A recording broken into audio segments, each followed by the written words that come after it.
Quando a gente fala então de narcisismo, nós temos que levar aí narcisismo primário e narcisismo secundário. Vamos visualizar aqui. Quando fala de narcisismo primário, olha, o momento em que as pulsões parciais autoeróticas se unificam sob o primado da zona genital. Contudo, poderia ocorrer o primado de outra zona que não é genital, mas teria-se, nesse caso, uma perversão. Isso permitiria ao sujeito formar uma imagem dele próprio, a imagem de um objeto em sua plenitude, não mais em suas partes. Eu vou ler todas as três questões aqui e ele vai explicar isso. Seria, portanto, uma fase intermediária entre o autoerotismo e o amor de objeto, que coincidiria com momentos formadores do ego, quando o próprio ego é tomado como o primeiro objeto da libido narcísica. Quando a gente fala de narcisismo primário, nós estamos falando do momento em que eu me construo como sujeito, que eu estou me construindo o meu ego. É o primeiro momento. Então, o narcisismo primário se situa na minha montagem. Designaria o primeiro narcisismo em correspondência com a onipotência dos pensamentos, superestimação dos objetos e atos psíquicos, quando a criança toma a si mesma como objeto sexual antes de escolher objetos exteriores. Então é o momento em que eu estou construindo o mundo dentro de mim e eu sou o objeto do meu desejo. Esse é o narcisismo primário. Tá? Então eu tenho, nessa fase, o narcisismo primário seria, portanto, um momento normal de desenvolvimento que serviria como ponto de fixação, para onde regride a libido no caso em que o indivíduo desenvolve, por exemplo, uma esquizofrenia. Quando o indivíduo rompe, lembra o caso que eu falei para vocês, aquela apostila da semana que vem? Que é a aula da semana que vem, a nossa próxima aula. Já é dia 7. Esse mês foi diferente. Quando há uma cisão, uma quebra do meu ego, né, para onde recua o meu ego? Para o momento da construção do meu eu. Então esse narcisismo não é apenas na esquizofrenia que eu me remeto a ele. Todos os momentos de desconforto neurótico em que eu preciso recuar para mim mesmo, eu venho para esse momento. Então assim, como é que eu me construí nessa primeira fase da minha vida, o meu ego? Então eu tenho, diferente do secundário, eu tenho um momento anterior, primitivo, que eu vou chamar então de narcisismo primário. E o secundário, que seria? O narcisismo secundário designaria um retorno da libido ao ego após ter investido em objetos externos.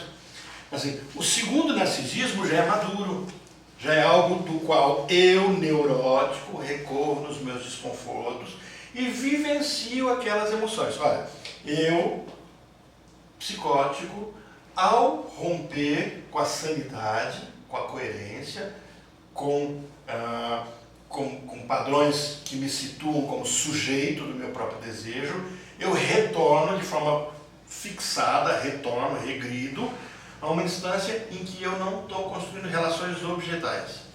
Dominam isso? Relação objetal, a forma como eu lido com quem não sou eu, né? Quando eu consigo me situar no limite, quem é o sujeito, quem é o objeto, consigo identificar que o objeto tem seus desejos, se eu falo e eu não preciso ser o falo, mas eu tenho que ter o falo, eu não sou a falta de alguém, mas eu tenho a minha própria falta, os desejos de alguém não precisam ser realizados por mim, porque eu tenho os meus próprios desejos. Essa é a relação objetal, eu construo isso. Agora eu adulto, dentro dessa construção, tenho momentos de tristeza, de desconforto, perdas, coisas que me trazem, vamos usar a palavra, para um ensimesmamento. Né? Volto para dentro de mim mesmo. Porque ganhei na Mega Sena, estou milionário, não sei o que fazer da vida, fico na tristeza, ou para Cancún, ou pego os últimos jogos da Copa, sabe essa crise especial? Né? Faço uma viagem para o mundo de navio, ou eu vou para um resort aqui perto mesmo, sabe essas crises existenciais profundas? O indivíduo entra num processo narcísico. Qual é o narcisismo primário? Não, o primário é uma ferramenta que o louco utilizará no rompimento, porque ele volta a ser criança de novo, ele recusa as relações objetais. Essa não, eu retorno para dentro de mim num momento de maturidade, de percepção que existe o outro, mas é confortável me buscar. Eles falam um momento de introspecção. De introspecção. Diz uma coisa, quando, que a gente muitas vezes fala, né? E às vezes se ajuda. Tem pessoas que estão num momento muito grande de tristeza ou passando por alguma situação, até mesmo a criança, adolescente, e elas, o corpo, né, expressa. E aí se coloca naquela posição fetal. Falar, está em posição fetal, tá? É essa busca. Estou fazendo essa busca no período narcísico. Em parte sim, mas pode ser anobjetal. É anterior, porque ela pode ser regressiva. Nós neuróticos voltamos no tempo, o tempo todo. Até o momento que a gente chupa o dedo, a gente está voltando para uma posição pré-objetal, anobjetal. O momento em que eu não tenho relação objetal, eu não tenho vínculo com as outras pessoas. Por isso eu não posso manipular as outras pessoas. É interessante isso. O indivíduo que tem uma fixação anal, um obsessivo, ele terá o problema com o outro. O histérico, se for na primeira histeria mais primitiva, será anobjetal. É um momento em que ele não tem relação nenhuma com o vínculo com o outro. É só eles. O mundo é só ele. Só existe ele. Então ele vai chupar o dedo, ele vai fazer xixi na cama, ele vai se masturbar, ele vai trazer todo o sofrimento só para ele e não na relação com as outras pessoas. Porque a histeria ela caminha desde a possibilidade anobjetal até 18 meses, onde eu tenho outras coisas acontecendo e o ego já está estruturado. Então a histeria é bem ampla. E o obsessivo, mesma coisa. Só que, olha, quando eu tenho uma fixação, né, nessa fase anobjetal, eu posso fazer essa busca que é anterior ao narcisismo. Então, um indivíduo que se isola sem nenhum vínculo com outra pessoa, começa a arrancar os cílios, arrancar o próprio cabelo, né, se mutilar, se cortar, ele não está buscando uma relação de vínculo. A fala muitas vezes é eu preciso sentir a vida. A vida não é sentida na relação com o outro. Porque ele podia sentir a vida mexendo com as outras pessoas, agredindo, sendo decepção para as outras pessoas. Não, ele sim em si mesma, mas não na fase narcísica. Ele não traz o mundo para dentro. Ele recua até anterior a isso. Anterior. Isso que ele está falando é um que a gente vai chamar de introversão na libido. Que a criança traz o desejo sobre ela mesma. Então, olha o que ela vai fazer. Agora adulto, tá? Narcisismo é secundário. A conduta narcísica se daria porque os investimentos libidinais são retirados do mundo exterior. Então, tudo que me dá gosto de trabalhar, né? Vou dar um exemplo aqui de uma paciente que cada vez essa é a frase dela, assim, hoje eu levantei e eu não queria trabalhar. Eu perguntei, mas por que o trabalho está ruim? Não, eu gosto do meu trabalho, mas eu não queria trabalhar. Você gosta do seu trabalho? Seu trabalho é gratificante, você está fazendo o que você gosta na vida. E você não queria trabalhar por quê? As pessoas que eu vou encontrar lá, eu não quero vínculo com elas. Aí eu já começo a imaginar que elas vão estar falando de mim. Não, é desconfortável. Percebe que está acontecendo o processo narcísico? Ela deixa de investir nas relações objetais e investe só nela mesmo. Ela não precisa estar naquele trabalho, ela abre mão daquilo para ficar vinculado só a ela. Investimentos libidinais são retirados do mundo exterior e reconduzidos ao ego e introversão da libido. Eu começo a gostar de estar só comigo mesmo, mas uma instância sozinha, que se aproxima do que seria a tristeza. Então, o secundário, ele vai obscurecer o primário. No momento que eu consigo executar esse narcisismo secundário, o primário deixa de existir. Eu só tenho essa ferramenta, eu não tenho as duas ao mesmo tempo, porque essa é uma ferramenta de maturidade. Olha, assim nos vemos levados a conceber o narcisismo que nasce por retorno dos investimentos de objeto, como o narcisismo secundário, que se edifica sobre a base do outro, o primário, obscurecido por múltiplas influências. Eu não tenho mais aquele narcisismo infantil, no qual eu me recuava em mim mesmo, né, e poderia continuar uma construção objetal. Não, eu recuo, retomo onde eu estava na minha infância e quero ficar lá. Como é que chama aquele bichinho que eu sempre pergunto para você? Sempre esqueço. Você sempre esquece, né? Mas assim, é um bichinho que utiliza a conchinha, tem um nome estranho. Tem. Né? Ele utiliza uma conchinha para morar. Você já viu esse bichinho? Tem no mar, né? Então, eu busco essa minha conchinha do passado e eu quero ficar ali, ninguém me tira de lá. E isso vai ser esse narcisismo, né? É uma regressão da libido. Olha o que começa a acontecer. Pois é, a cara sempre deve ter no grupo ainda que ela mandou por hoje. Tem. Né? Então é uma regressão da libido por delírio. Chegamos no café.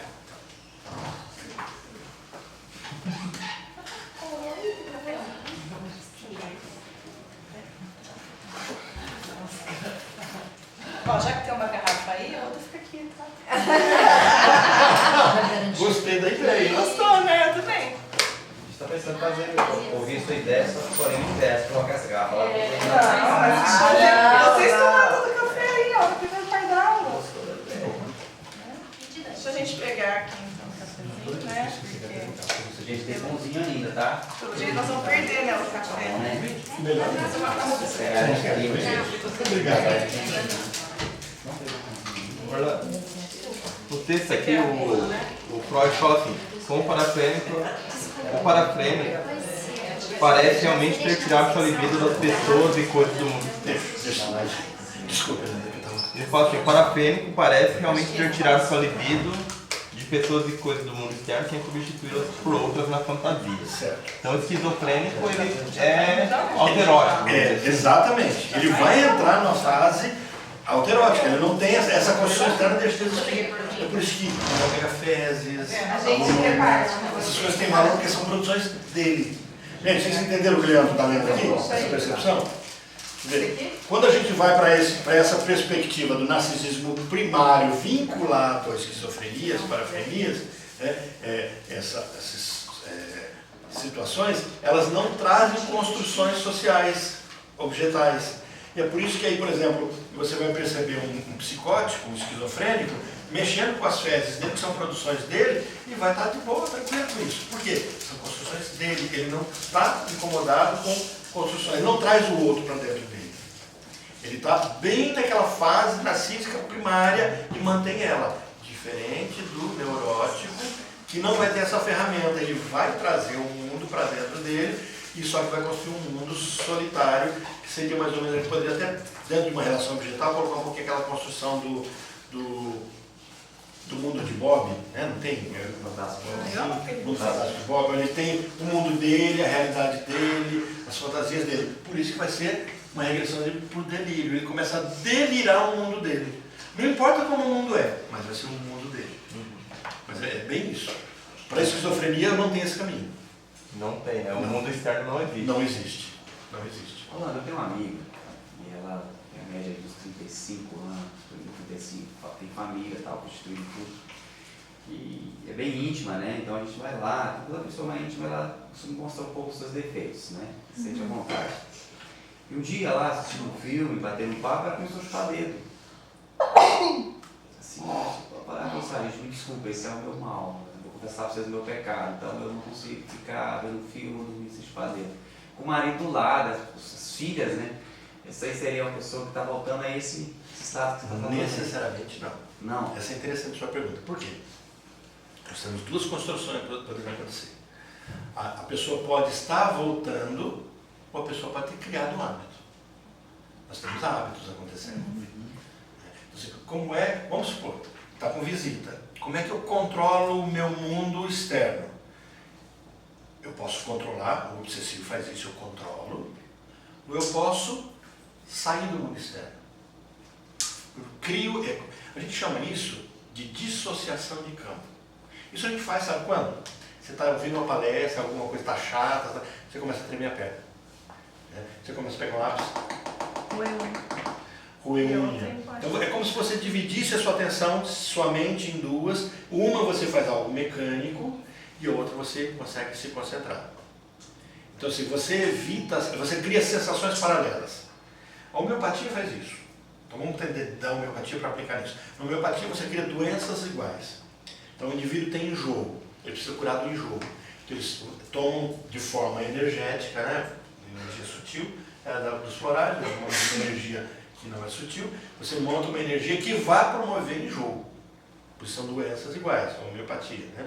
Então o remédio que a gente toma na homeopatia, de forma homeopática, que é feito por vibração, não é vibração, mas por movimento, mas você pega algo que causa enjoo, monta um remédio homeopático para aquilo que provocaria enjoo. Ao provocar um enjoo energético, cura-se o outro enjoo. Então, assim, eu pego uma doença para curar outra doença. Eu pego uma doença mais forte e aquela doença mais forte absorve a doença anterior. Isso eu vi em House uma vez, que eles usaram uma bactéria para curar uma pessoa, porque aquela bactéria que provocaria uma reação X que negaria aquela doença. O caminho é esse. Quando eu crio um outro, é como se eu me dividisse em duas pessoas.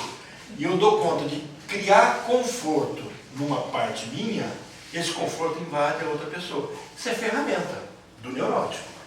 Que o psicótico, quando usa, ele faz um processo de parafrenia, de esquizofrenia. Se ela fosse psicótica, ela faria? Uma outra parte dela faria esse caminho. Então talvez ela alucinasse, ela delirasse, ou ela viraria essa entidade dela que resolveria esse caminho. Isso que, por exemplo, ela colocou, tem pessoas que vão para a posição fetal, começam a chupar o dedo, ela está fazendo talvez isso numa situação confortável. Ou pode, simplesmente isso já aconteceu, virou um hábito, ela não consegue abrir o hábito. Então, quem é que vai conseguir descobrir? Um processo de análise. Para entender, isso é invasivo. Se ela estiver num local, num ambiente social que está com o patrão dela, e ela não tem essa liberdade, ela dá conta de se conter, ou é invasivo, ela tem que fazer isso. Porque talvez ela tenha feito isso porque você é amigo, está ali, está Um ambiente social, isso, né? Agora, se ela estivesse ali para estar lá, sentado junto com ela, um chefe dela, está no ambiente de trabalho, ela sentiu assim, ela vai chupar o dedo? Se vai, talvez seja obsessivo. Talvez seja algo que está invadindo. Não vai porque ela não está à vontade e ela dá conta de se controlar. Então talvez ela tenha criado só um hábito. Talvez a pergunta seria o que ela sentiu até ela ceder ao ponto de começar a expor para todos. Assim, eu gosto de fazer isso. De repente, até aquele momento, estava causando tanto sofrimento dela que ela não conseguiu conter, mas assim, preferiu falar assim, então, até se expor. Você falando agora, até o fato dela contar já implica que ela é consciente o ato. Tá. Entendi. E talvez, se fosse algo nessa defesa, sem ela perceber, ela faria isso. Faria, desculpa, né? O desculpa poderia ser um ato falho dela, daqui a pouco põe na boca de novo, mas talvez ela nem percebesse, todo mundo iria perceber. Vamos dar um exemplo bem grotesco? O técnico da Alemanha. Será que ele Eu acho que o moral do time estava baixo por causa dessas coisas ali. O técnico da Alemanha. O técnico da Alemanha, ele tem. Ele tem problema. Tem. O pessoal comentou, falou que foi horrível, né? Tipo, Pois é, mas aquilo ali aquilo lá é um processo psicótico que está acontecendo. Ele é psicótico? Não, o processo é psicótico. foi uma ferramenta de defesa. É uma defesa, uma ansiedade. Percebe? Ele é diferente. Ele fala, gente, vocês dão licença, eu vou ter que colocar a mão em tal lugar para cheirar tal coisa. É inconsciente. Quando vê, ele já fez e nem percebeu o que fez. Aí é uma defesa. Então, talvez o que tenha acontecido, ela criou uma estrutura, um jeito de ser, que ela teve liberdade para fazer. Então, necessariamente, não é um sofrimento psíquico, nesse quadro. Um hábito, então. Um hábito. Como é que hábitos a gente desfaz hábitos. Aí o cognitivo comportamental, o psicólogo cognitivo comportamental é o mais habilidoso para isso, né? O paciente meu que sempre esquecia, assume o óculos. Hoje eu esqueci a câmera, eu fui em casa para buscar a câmera. Aí eu falei assim, tem que fazer o checklist, né? Porque na correria foi um ato falho? Pode ter sido, mas talvez tenha sido. Quando você já reparou, quando você não esquece a câmera, você esquece uma maquininha, uma apostila. Então, mas eu tenho que ter o checklist. Alguma coisa esquece. Não quero admitir o ato falho. Você tem uma saída também? Já observou que ele sempre A primeira coisa é negação. Vamos voltar para cá. Eu tenho essa estratégia para escapar. E geralmente você tem esquecido a apostila. A apostila, na verdade. Então tem que buscar. Mas hoje eu trouxe. O Marco lá. Eu trouxe as duas para você. Só lembrando, se você quiser, ainda dá tempo de mandar os slides de ontem, tá? De quinta, na verdade. Aí dá tempo, não sei que você mandar. Na matéria de semana não tem problema. Tá no Face. Não, você falou que ia mandar de quinta. Não, ele quer o slide. Eu acho que ele abriu para cada turma. Não. É um para cada turma, eu acho. É o slide que ele quer que eu mande. Ah, o slide. É o slide, não é o vídeo, né? Você tem o WhatsApp dele? É o vídeo, Acho que é o vídeo da apostila. Completei tudo. Vamos lá, senão você não vai terminar mesmo. Gente, regressão da libido para o delírio. O delírio de grandeza, olha só, gente. Esse nome aqui, ó. O delírio de grandeza nasceu às custas da libido de objeto. A libido subtraída do mundo exterior foi conduzida ao ego. Estão compreendendo o caminho que é feito? A libido, o prazer, né, do mundo exterior foi subtraída, olha, do exterior foi conduzida para onde? Para o ego. E assim surgiu uma conduta que podemos chamar de narcisismo. Então, o que é a conduta narcísica? É de que o mundo deixa de ser externo, objetal, e passe a ser egóico. Eu começo a viver tudo dentro de mim. Agora, isso faz com que eu tenha a seguinte percepção. O narcisismo, ele é natural. Ele é normal. Nós precisamos de narcisismo, de uma dose de narcisismo. De uma dose de narcisismo das quais nós damos conta de retornar dele. Não de um narcisismo do qual nós ficamos presos lá. Olha, por que ele é natural? Primeiro, tem uma pulsão de vida. Uma dose de narcisismo sempre estaria presente no sujeito, devido à ligação entre narcisismo e pulsão de autoconservação. Por menos que eu queira, eu me protejo. Tanto é que nós não conseguimos nos matar se nós pudermos nos salvar. Tá? Se fosse tão fácil a gente se matar, a gente falava assim, bom, eu quero morrer, vou parar de respirar agora. Aí o indivíduo para de respirar. Ele dá conta. Chega um determinado momento em que o racional, a decisão deles, é superada pelo desejo de autopreservação. Quer dizer, eu posso tentar morrer até o limite em que o instinto de autopreservação, uma pulsão de autoconservação, lembra, Freud escreve esse texto em 1914. Ele não tinha melhorado ainda a discussão dele sobre libido, sobre pulsão de vida. Então ele vai chamar isso de pulsão de autoconservação, que depois vai dar origem. Pulsão de autoconservação, pulsão de apoio, vai se transformar em pulsão de vida. Isso é depois de uma discussão com o Jung, que ele vai fazer essa mudança de conceitos. Tá? Então nesse momento ele fala de autoconservação. Então a minha libido de autoconservação, ela me levará sempre a questões narcísicas. Eu estou, por exemplo, numa caverna. Os meninos que estão perdidos aí, né, vão pensar, estou numa caverna. E nessa caverna não tem comida, estou morrendo de fome. E está ali pessoas que eu sou próximos, que convivi com eles, são amigos, irmãos, parentes, e de repente eu estou morrendo de fome, morrendo literalmente de fome. Por um princípio de autoconservação, talvez até aceite disputar um pedaço de osso com alguém, matar alguém para comer aquele osso. É o caso do avião que caiu nos Andes, não foi? Que acaba comendo a carne. Acabou cada um começar. É um processo de autoconservação.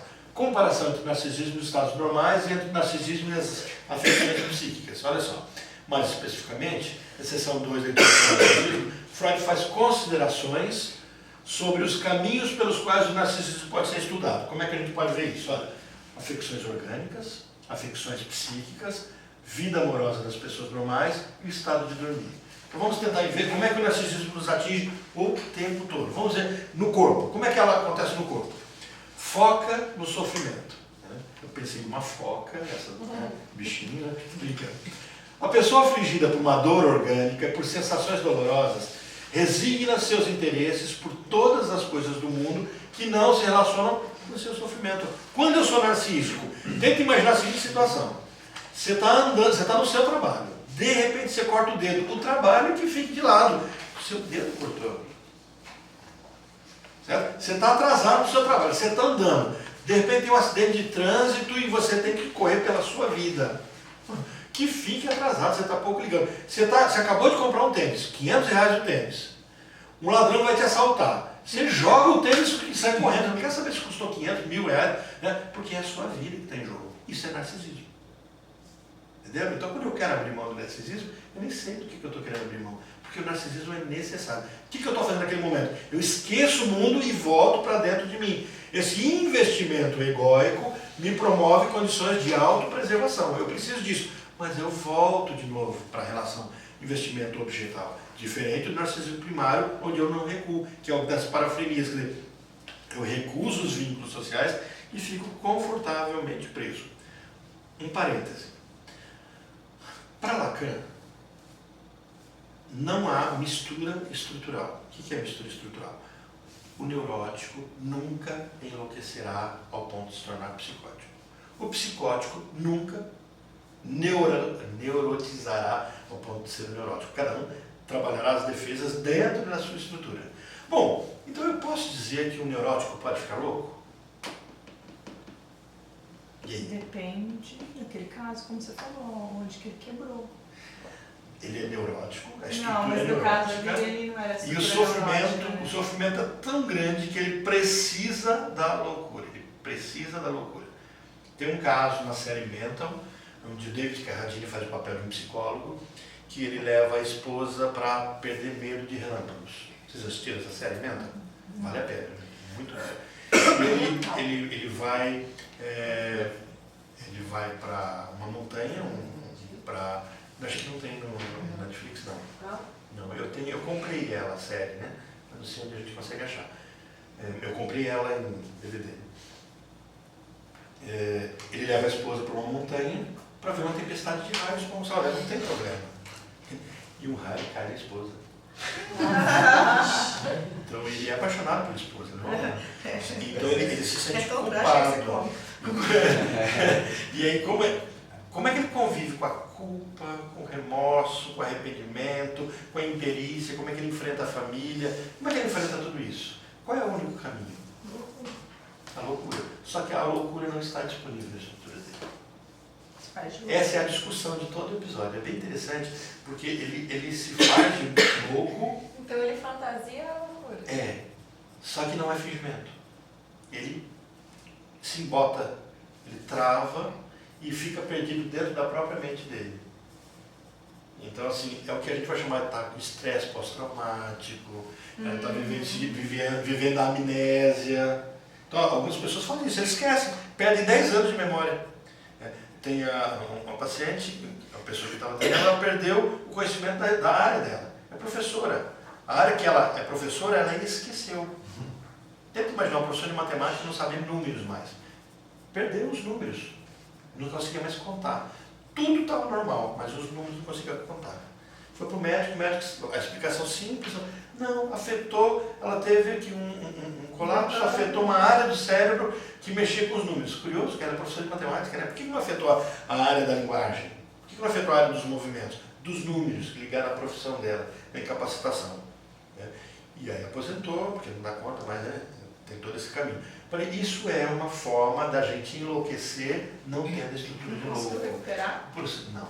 Não, porque não fez terapia. Então, era isso. Tomou só remédio. O processo terapêutico provavelmente conseguiria ter talvez uma regressão disso. Uma regressão disso, uma reversão disso. Né?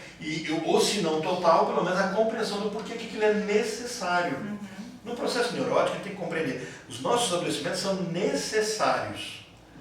Então, o que a gente começa a perceber? No sofrimento físico, muitas vezes eu preciso de um grau de loucura para suportar, de delírio, de alucinação, de não ver o que está acontecendo. Então, o carro tomba. Eu trabalhei num processo uma vez, na promotoria eu trabalhava na área de delitos de trânsito, o pai entregou o volante para o filho, menor de idade, ensinando o filho a dirigir. O pai estava embriagado.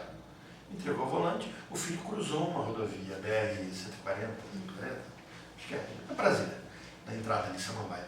Ele cruzou, o caminhão passou em cima. Bateu, jogou o carro de lado, o carro tombou, o filho sem cinto, tombou sobre a cabeça do filho. Então, o pai não aconteceu nada com ele. Então, ele teve que confrontar com isso, sair do carro, ver a cabeça do filho esbagaçada, esmagada, e ele conviver com isso. Como é que o indivíduo convive com a cena, com essa culpa? Não convive, ele talvez enlouqueça, talvez ele não consiga, ele delira, ele cria toda uma realidade ou alguma forma de sofrer isso virando vítima. Isso aí passa a ser um mecanismo de defesa. É uma defesa. Ele vai criar defesas. O narcisismo é uma defesa.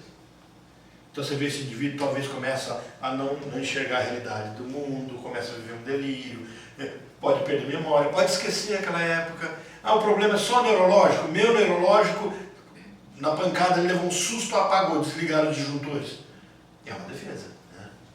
Tá? Então, assistam, se conseguir achar Mental, procura Mental, David Carradine. Lembra que é David Carradine, né? Eu sei que ele é antigo, não, né? Da série Kung Fu. Ele é contemporâneo de Bruce Lee, né? Bruce Lee ia fazer Kung Fu, não queria entregar Kung Fu para ser feito por um chinês nos Estados Unidos, entregar para o David Carradine.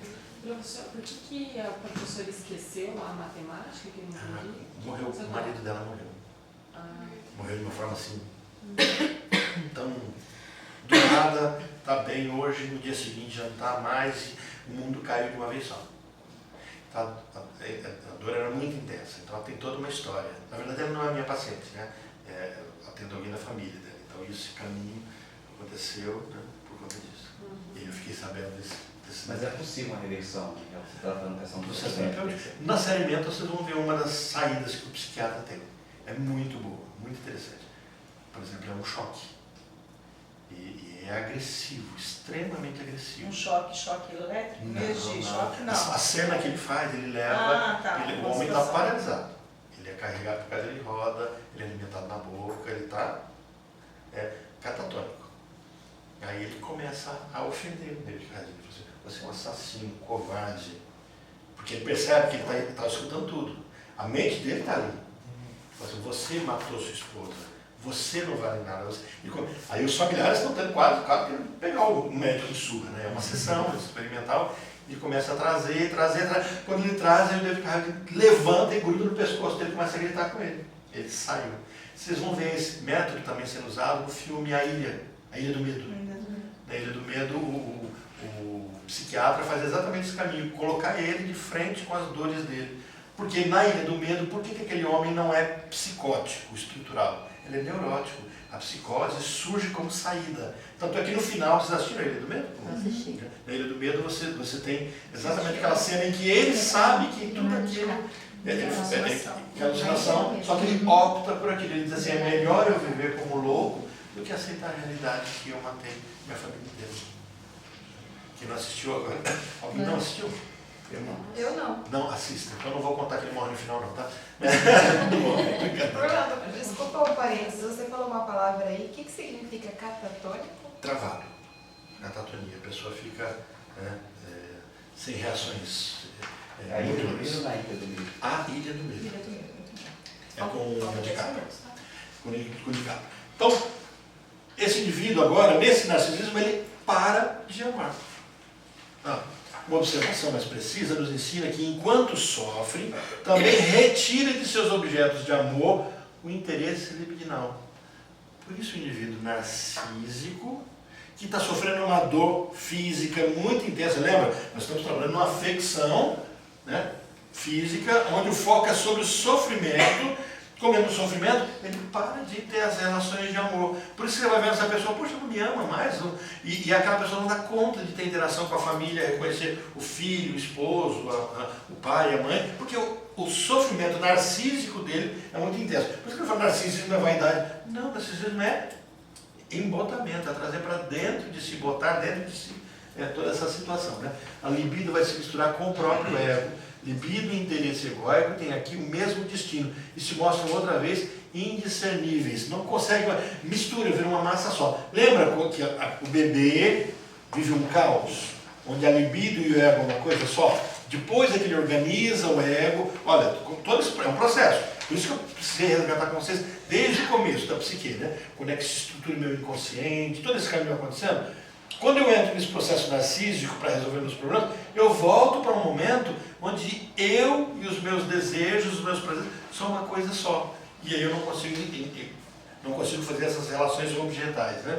Usam da mesma libido as afecções orgânicas, né? Da mesma forma que as psíquicas têm influência sobre a distribuição de libido. Libido, lembra que eu brinquei com vocês, a Sanepar tem a água, e aí o Leandro fala assim, o pai diz, não, isso você não pode? Eu falei, não. É como a Sanepar, ela não desliga a água, ela desvia o cano. Né? Agora, é um cano só. Se eu estou usando esse cano da água, essa libido, essa pulsão de vida, para resolver problemas físicos ou fisiológicos, eu não tenho como sentir outras coisas. Então, por isso que é importante. A pessoa tem fibromialgia. Então, ela está cuidando das dores dela. Ela não está cuidando da emoção, da relação objetal, do vínculo com as outras pessoas, da tristeza, está cuidando da dor dela. Você tira a dor, pronto. Aí ela vai xingar, mas eu não posso ficar sem a dor. Porque se eu ficar sem a dor, agora eu vou ter que descobrir que a minha vida está acabada, que eu estou perdendo a família, que eu estou perdendo os filhos, que eu estou ficando velho, ou que eu fiz alguma coisa que eu me arrependo. Então, põe a dor de volta. Né? Então, como ela toma um remédio para tirar a dor em determinado lugar, a dor vem para outro lugar. Por isso que é a dor que corre. Entendeu? Como que quando nós olhamos a pessoa com fibromialgia, talvez, não estou dizendo que todo mundo com fibromialgia é assim, talvez estejamos diante de narcísicos, né? Pessoas que estão usando dessa ferramenta. Usam da mesma a pessoa doente retira seus interesses do mundo exterior, pois se volta ao sofrimento. Retiram sua libido dos objetos de amor, deixando de amar. Sua libido e seu interesse egóico, eles vão recair sobre o seu próprio sofrimento, sobre o próprio ego e vão mostrar-se de ser livre. Pô, Ronaldo, eu queria que você explicasse. esse aqui é um déjà vu, né? Duas telas anteriores a essa, eu queria que você explicasse um pouco ali sobre o amor, que deixamos de amar e tal. Então, o que é deixar de amar? Eu tenho uma quantidade de energia psíquica. Se essa energia eu utilizo para resolver meus problemas físicos, as minhas afecções orgânicas, o meu adoecimento, eu não tenho energia para gostar de alguém, para a relação objetal. O processo narcísico, eu deixo de investir objetalmente, no que não sou eu, e só invisto egoicamente, em mim. Então, quanto mais eu cuido de mim, menos eu tenho condição desse processo de cuidar do outro. Estou envolvido comigo. Então, eu estou olhando a minha dor. Eu estou entrando no estágio que no mito do andrógeno é anterior à construção de busca pelo outro. Lembra do mito do andrógeno?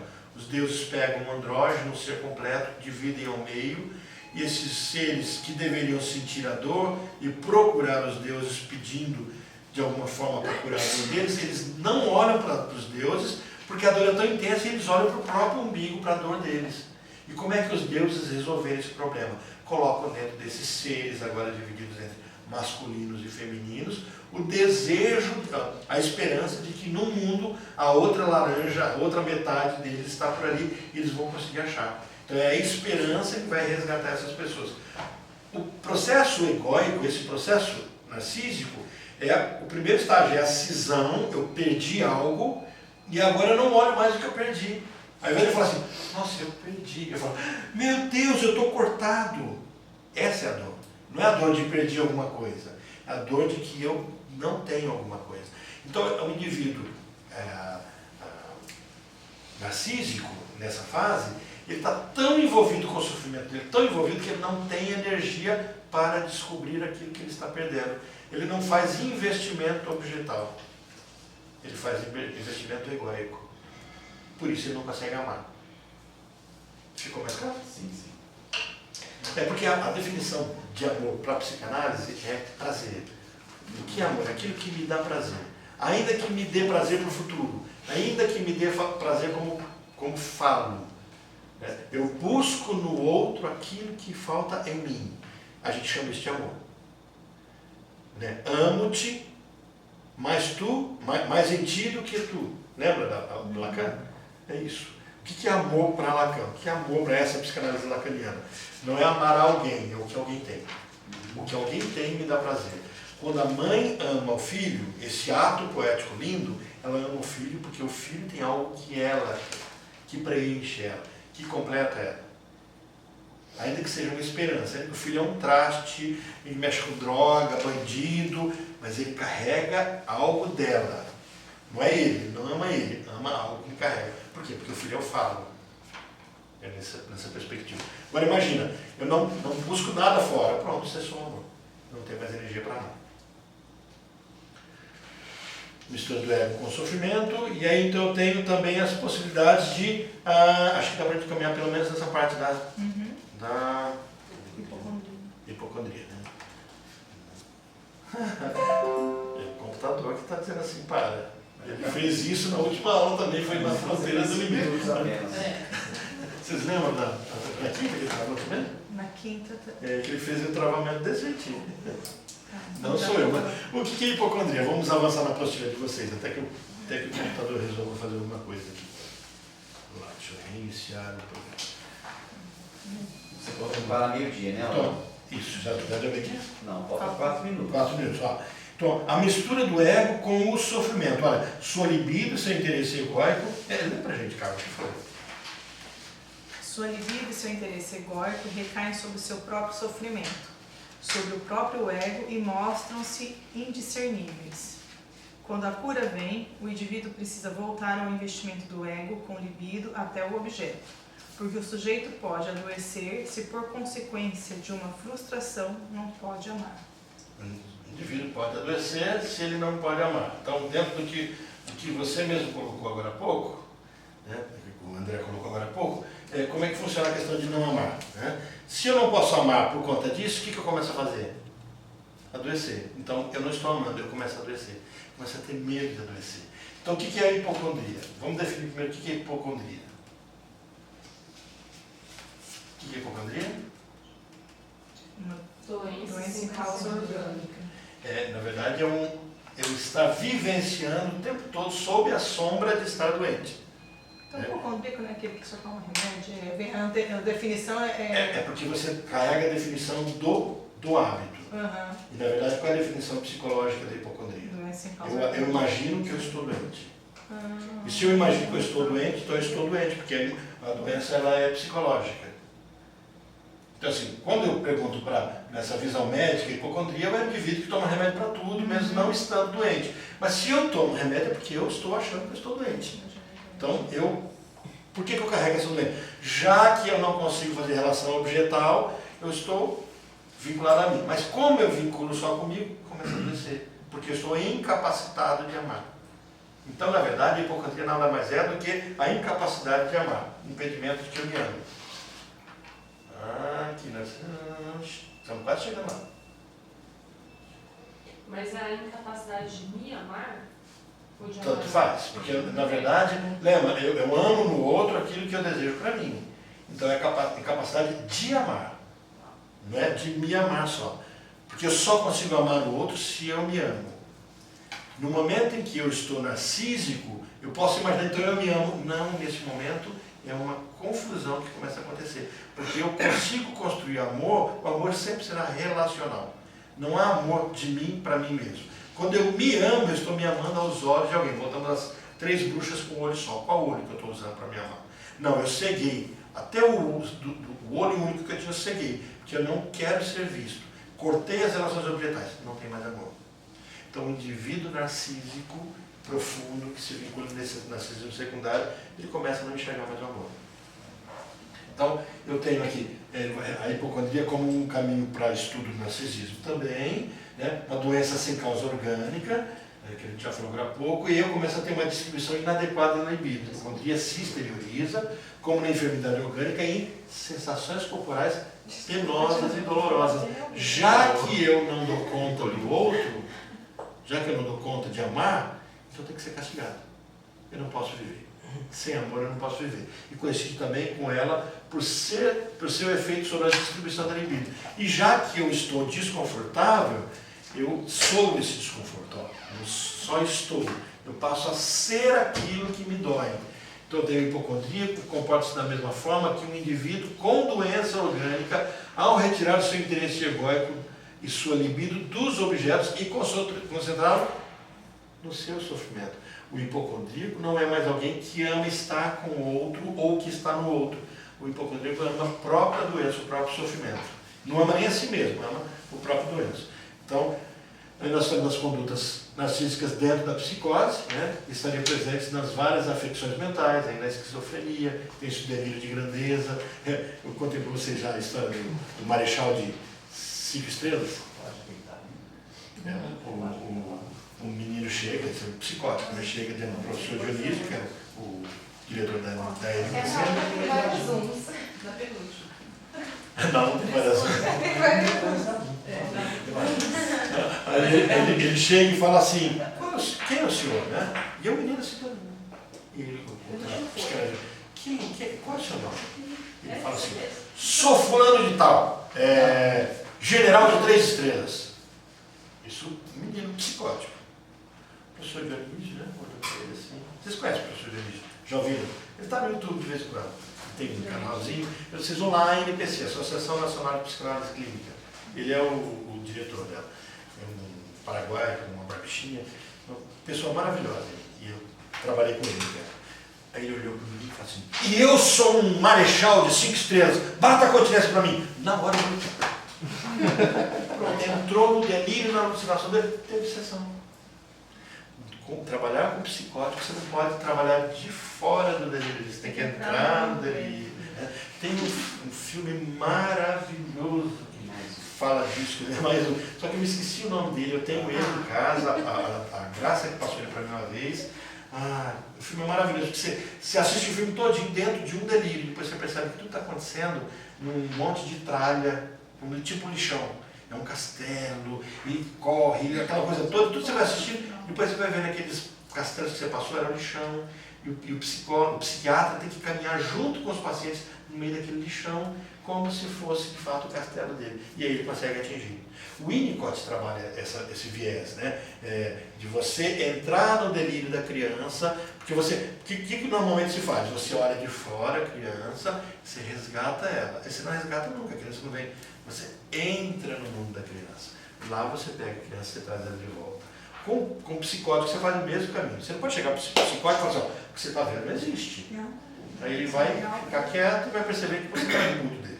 Na série Mental tem um episódio também sobre isso. Aí você consegue aliviar a sensação do psicótico. Não, o psicótico não precisa que você alivie. Mas se você entrar na dele... Ele confia em você. Aí ele vai dizer o que está acontecendo com você. Nesse pressuposto psicanalítico, a psicose está te contando alguma coisa. Se você desacredita, o delírio não te conta mais nada, porque ele cessa. Mas se você não invalida o delírio, porque é a verdade do paciente, né, aí ele começa a te contar o que está acontecendo com ele. Aquele sofrimento tem sentido. Então assim, todo delírio e fantasia, todo delírio e alucinação, ele tem sentido para o delirante e o alucinador. Ele não tem sentido para quem está de fora. No narcisismo, o indivíduo, aquele sujeito que deixa de ser sujeito, agora de fato tenta ser indivíduo, ele tem, tudo aquilo tem sentido. Para um acumulador, quando ele acumula as coisas, para um dependente químico, tudo aquilo tem sentido. Mas se eu olhar de fora, eu não consigo ver o sentido. Então eu tenho que entrar dentro, junto com ele sentar, e aí aquilo começa a ter sentido. Com a criança o caminho é idêntico. Se a criança brincou com você e você disse, não faça isso, ela se fecha. Se ela brincou com você e você senta com ela, é por isso que a bronca com a criança, você vai para a altura dela, né? Se a criança é desse tamanho, você vai dar bronca, você abaixa e fala a altura dela. Aí você tem um diálogo com a criança. Se você for mais velho com ela, você é o gigante. O gigante não entende o que ela está falando. O Peter Pan não queria crescer. O gigante não entende o que os pequenos falam. Você se torna pequeno, aí você é compreendido, você entra no delírio. O caminho é do narcisismo. Então, inclusive reportando o que a Carla disse um pouco de tempo atrás, ela disse que o pai tentou por inúmeras vezes convencer o filho que aquilo que estava na mão dele não era dele, ou não era para ele naquele momento. O pai falando. A Carla disse, né, que na hora que o pai se colocou em pé, como parecia um galo, o menino aí falou a bola. Então, foi o pai que o Leandro trouxe. Não. Então foi o inverso que você falou agora. Então, na verdade, ele agiu errado. Não, ele agiu certo. Ele ficando em pé, ele não quis compreender. Então ele quis colocar na posição, eu estou acima de você. Exatamente. Na verdade, depois a autoridade. Ele é autoridade. Ele não que ele se levantou, mas a expressão dele, o corpo dele... Ele se impôs, ele intimidou. A gente faz isso. Quando você vai ver uma discussão, então a gente se empodera. Eu estou falando mais alto, me respeita. Eu sou o limite nesse momento. O caminho não é de esclarecer. É diferente quando você quer esclarecer para a criança, quer compreender. O processo é terapêutico. Você entender? Se você fizer esse caminho, ela te obedece por autoridade. Ela não te entendeu nada. A criança precisa disso? Precisa, é o que vai dar o caminho. Mas você não está entrando no mundo dela. Agora, o terapeuta precisa desse caminho com o paciente? Não. Algumas situações talvez sim. Eu já tive paciente que eu se você fosse meu pai, o que você faria? Eu estou vendo a pessoa acabando com a vida dela. Eu falei, se você fosse minha filha, eu diria, termine esse relacionamento hoje. Não é mãe. Mas você não é minha filha. Ela foi terminar o relacionamento.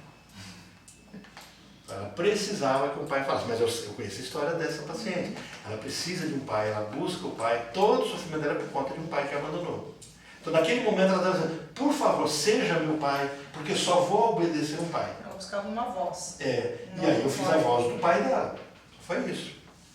Então por isso que cada caso será um caso. Gente, para eu fechar, narcisismo na vida amorosa normal, e acho que talvez não dê, porque eu tenho várias telas, e eu quero só passar aqui o narcisismo no dormir. Tá? desinvestimento no mundo exterior. No sonho haveria uma retirada narcísica da libido sobre a própria pessoa, mais especificamente sobre seu exclusivo desejo de dormir. Observe uma coisa, histéricos dormem tranquilamente. Eles não cessam de dormir. Os histéricos, os obsessivos podem perder seus sonhos. Os obsessivos podem perder sonhos. Por que o histérico não? Porque o histérico não se dá conta do que ele está fazendo para fora. Então eles podem deitar e dormir. Ah, sempre? Não. Cada problema é um problema, cada contexto. Mas o que a gente precisa entender, onde é que eu estou investindo a minha libido? Se é no mundo externo, e eu consigo fazer relações objetais, ao deitar e dormir, eu consigo fazer. Mas se eu começar a envolver comigo mesmo dentro de mim, eu entro no processo de delírio. Então, dormir, muitas vezes, tem uma conotação com a questão de libido, de prazer. Ao dormir, eu tenho prazer. É prazeroso dormir. Eu sonho, eu realizo desejos. Então, o meu sonho vai me contar o que está acontecendo. Olha só. A semelhança da doença também ao restado de dormir implica uma retirada narcísica das posições libidinais sobre a própria pessoa, mais precisamente sobre seu exclusivo desejo de dormir. Então pode começar a acontecer processo de insônia. Em ambos os casos, quer nos sonhos, quer nas doenças, se tem exemplos de alterações na distribuição da libido em consequência de uma alteração do ego. Por isso, quando a pessoa está deprimida, ela vai para o médico dá remédio para dormir. Porque a pessoa não está dormindo, ela não consegue dormir.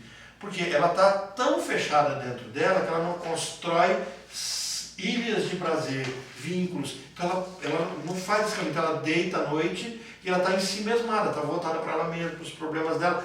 E a mente dela não fala assim, agora eu vou te levar para um local de relaxamento. Isso não acontece.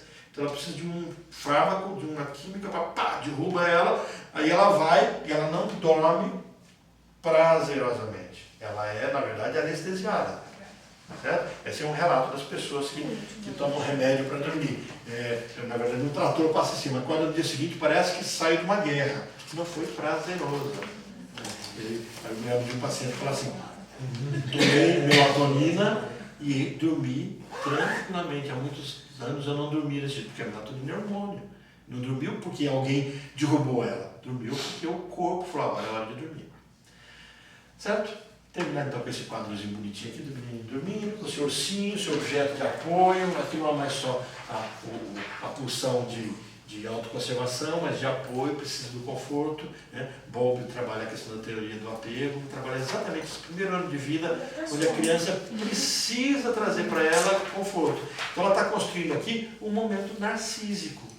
E o narcisismo é isso, eu preciso dele em vários momentos da minha vida. Agora eu tenho que tomar cuidado porque ele é mais ou menos o seguinte, ele me atrai e eu preciso escapar do narcisismo. E o que me faz escapar? É eu ter vínculos externos. Naquele filme Divertidamente a gente vê a história das ilhas, a ilha da bobeira, né? A ilha da família. Eu preciso de ilhas, essas ilhas são estruturadas na minha primeira infância. Dúvidas? Todas?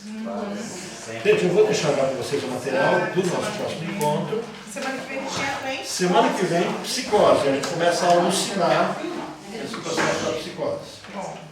Nós vamos começar a trabalhar paranoia. Então o tema da semana que vem é Se paranoia. alguém não se achou até agora, corre um grande risco. Isso, se vocês não se encaixarem nem na escritura, você vai ler também semana que vem? Vou ler com diferença. Thalita, você passa ali por André. Corre um grande risco de pegar e me achei. Aí vocês, a gente vê daqui a pouquinho se vocês vão, como é que vai ser, O tá? André pediu para devolver, que ele já tem. Ah, você já tem isso aqui? Ah, não é narcisismo, é o... Ah, tá, esse é o anterior. Meu super-ego